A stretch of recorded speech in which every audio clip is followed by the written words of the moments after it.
Reform of the Triangle Shirtwaist Factory Fire by Zoe Johnson.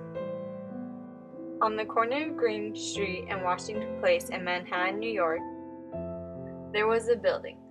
This building was called the Triangle Shirtwaist Factory.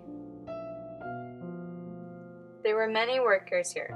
There were over 500 workers in all. Majority of the workers were young immigrant women. Men also worked here, but there were only a few of them. Even children worked at the Triangle Shirtwaist Factory. Scraps were left about, and people smoked even though they weren't supposed to, so pails of water were kept in each room. But those pails were of no help on what happened at 4:30 p.m. Saturday, March 25, 1911. Crowds gathered as this 10-story building quickly caught ablaze. Policemen and firemen rushed over in an attempt to put the fire out. But the fire was on the 8th, 9th, and 10th floor, and their ladders and hoses only reached to the 7th floor.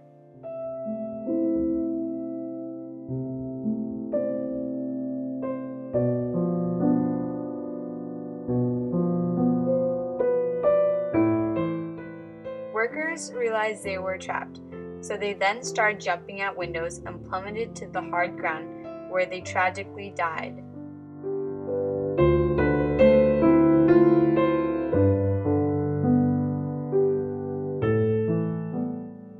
When workers rushed down the narrow staircase, they were faced with locked doors to prevent thieves. They were trapped to burn alive. Fire escapes also collapsed with the heat from the fire. Some people were even lowered down from the burning high floors. Many people frantically jumped down the elevator shaft in an attempt to save their lives. Policemen carried the dead bodies to coffins for the morgue, and in the end, 146 workers were dead.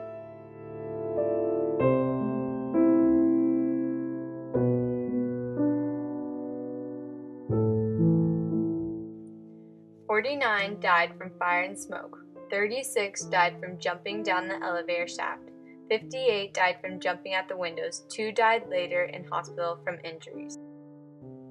Revolution. Thousands upon thousands left the factories from every side, all of them walking down toward Union Square. It was November. The cold winter was just around the corner. We had no fur coats to keep warm, and yet there was spirit that led us out of the cold, at least for the time being, said Pauline Newman, a protester. Many people protested to mourn the loss of the Triangle Shirtwaist Factory fire victims.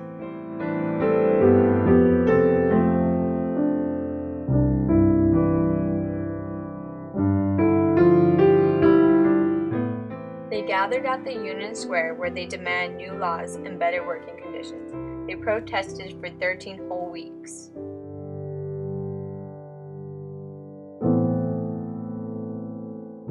Reaction. Thud dead, thud dead, thud dead, thud dead. 62 thud deads. I call them that because the sound and the thought of death came to me at each time at the same instant, said William Shepard, a witness to the Triangle Shirtwaist Factory fire.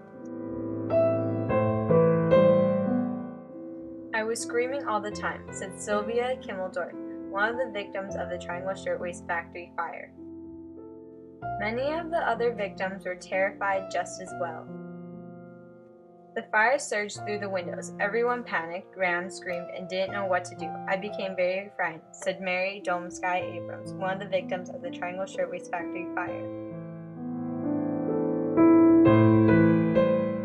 Reform. Although the owners were found not guilty for the Triangle Shirtwaist Factory fire, many people were upset, so improvements were made. "Any such factory shall be constructed as to open outwardly, where practicable, and shall not be locked, bolted, or fastened during working hours."